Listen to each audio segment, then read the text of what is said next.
Wish you many more happy returns of the day Parnika తల్లి.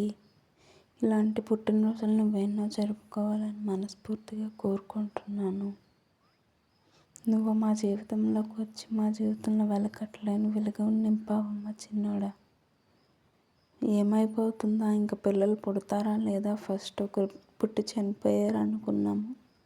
Next నువ్వు మా లైఫ్లోకి వచ్చి మమ్మల్ని పేరెంట్స్ని చేసి ప్రౌడ్గా ఫీల్ అయ్యేలా చేసావు చిన్నోడా. నువ్వు లైఫ్లో వేసే ప్రతి అడుగు కూడా నీకు చాలా సక్సెస్ని తెచ్చిపెట్టాలి. అండ్ లైఫ్ లాంగ్ హ్యాపీగా ఉండాలి డాడీ నువ్వు. Love you so much. Please friends, మీ వాల్యుబుల్ విషెస్ని అండ్ బ్లెస్సింగ్స్ని మా పాపపై ఉంచండి. Thank you so much. Thank you so much రా చిన్నోడా. Thanks for coming to you in our lifes.